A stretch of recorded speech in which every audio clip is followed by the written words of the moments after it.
Hi అండి, అందరికీ నమస్కారం. Welcome back to my YouTube channel. ఈరోజైతే మెయిన్గా ఒక 3 టాపిక్స్ గురించి చెప్పాలనుకుంటున్నాను.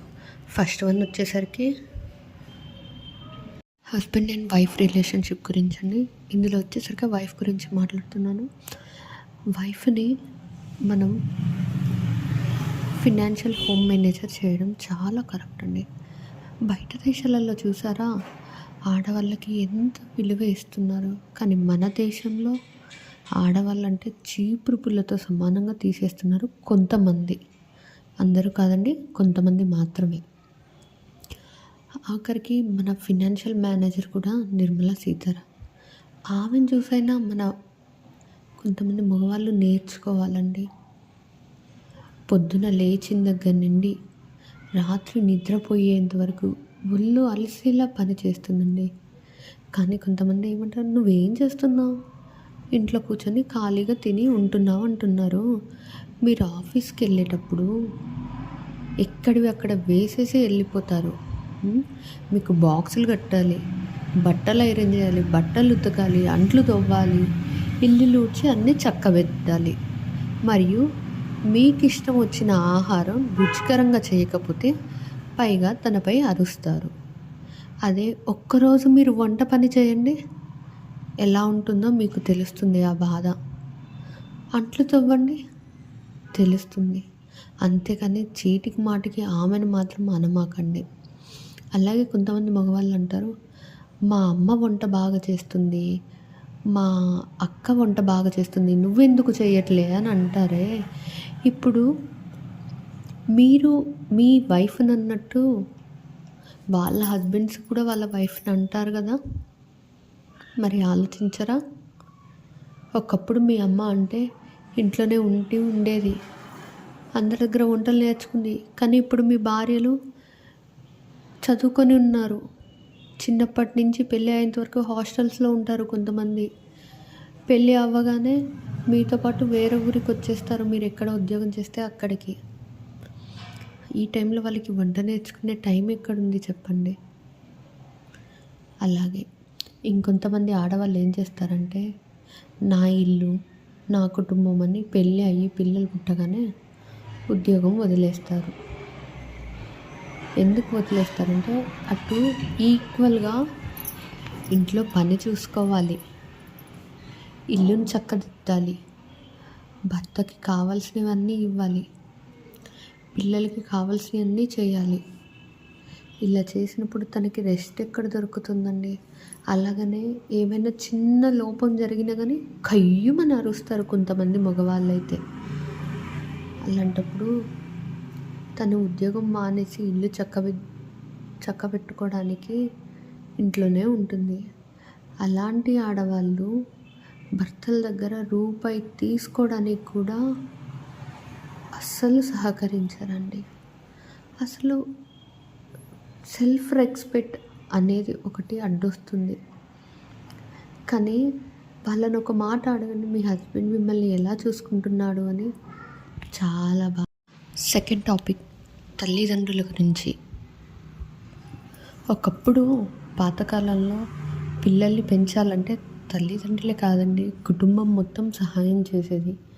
ఎలా అని అంటారా, మనప్పుడు ఫోన్స్ లేవు, ఇంత పెద్ద టీవీస్ లేవు, చదువులు కూడా బుక్లో ఉండే చదువులే. పొద్దున్న స్కూల్కి వెళ్ళి సాయంత్రం వచ్చి ఇంటి దగ్గర ట్యూషన్లని, లేకపోతే ఇంట్లో ఉన్న పెద్దవాళ్ళు మనల్ని కూర్చోబెట్టి చదివిపించేవాళ్ళు.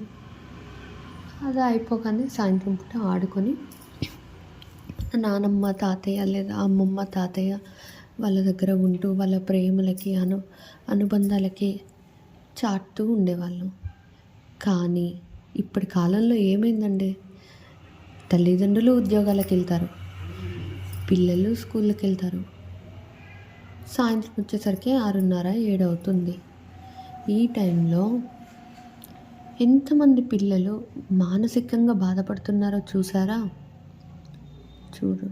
ఇప్పుడున్న కాలంలో కొంతమంది తల్లిదండ్రులు ఎలా ఉన్నారంటే, నా పిల్లలకి అన్నీ వచ్చాయా, ఏ కష్టం లేదుగా, అలాగే అన్ని డబ్బులు సంపాదించామా, వాళ్ళకి ఆస్తి ఇచ్చామా, బ్యాంక్ బ్యాలెన్స్ ఇచ్చామా, మొబైల్స్ ఇచ్చామా, బెస్ట్ స్కూల్లో జాయిన్ చేసామా అన్నది చూస్తున్నారు కానీ వాళ్ళతో ప్రతిరోజు ఒక 10 నిమిషాలైనా కూర్చొని ఇవాళ మీకేం చెప్పారు, ఏం చేశారు, మీరు ఇవాళ ఎలా ఉన్నారు అని ఫ్రెండ్లీగా ఎంతమంది మాట్లాడుతున్నారండి చెప్పండి.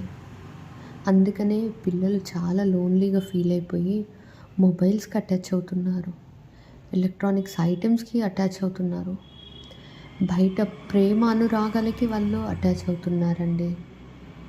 ఇలా కాకుండా అదే ప్రేమను మనం ఇంట్లో పంచితే మనతో ఎందుకు ఫ్రీగా ఉండడం, వాళ్ళకి వచ్చిన ప్రతి చిన్న కష్టం మనతో చెప్పుకుంటారు.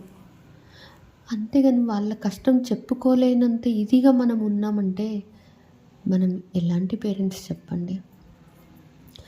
అందుకని దయచేసి ఎవరైతే తల్లిదండ్రులు బిజీ లైఫ్లో బిజీ అయిపోతూ ఉన్నారో మీ పిల్లల్ని కొంచెం జాగ్రత్తగా గమనిస్తూ ఉండండి.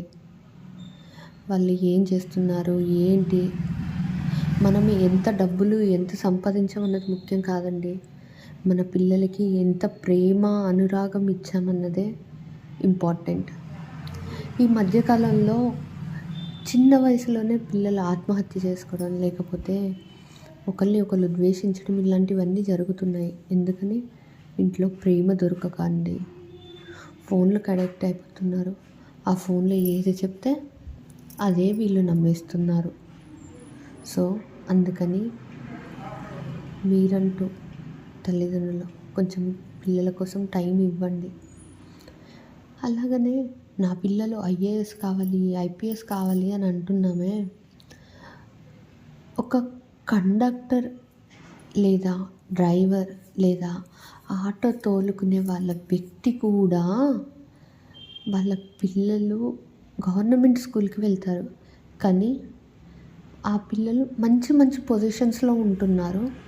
కానీ ఒక కార్పొరేట్ స్కూళ్ళల్లో వెళ్ళే పిల్లలు మాత్రం హయ్యర్ పొజిషన్స్కి వెళ్ళటం లేదు. ఎందుకని ఆలోచించారా? ఒక ఆటో రిక్షా వాళ్ళకి ఏం చదువు రాదండి, అసలు వాళ్ళకి ఏం తెలియదు, ప్రపంచం కూడా ఎక్కువ. కానీ వాళ్ళ పిల్లలు ఎంత చక్కగా చదువుకుంటున్నారు, ఎంత మంచిగా ఉన్న దాంట్లో సర్దుకొని అన్ని వాళ్ళ తల్లిదండ్రులకి సాయంత్రం రాగానే సహాయం చేసి కష్టపడి చదివి మంచి మంచి పొజిషన్లలో ఐఏఎస్లు, ఐపీఎస్లు, డాక్టర్లు, బీఆర్ఓ, విఆర్ఏ, ఎంఆర్ఓ అన్నిట్లో ఉంటున్నారు. కానీ ఒక కార్పొరేట్ స్కూల్లో చదివేటోడికి ఒక ఉద్యోగం రావాలి అంటే డొనేషన్ కట్టాలి ఖచ్చితంగా. నేను చెప్పిన మాట నిజమైతే కమెంట్లో ఎస్ అని ఒక టైప్ చేయండి. అలాగే మన పిల్లలకి మనం ఇవ్వాల్సింది డబ్బు, ఆస్తులు ఇవి కాదండి, మంచి మర్యాద, ప్రేమ, అనురాగం. ఇలా ఇస్తే వాళ్ళ లైఫ్లో వాళ్ళే సెటిల్ అవుతారు.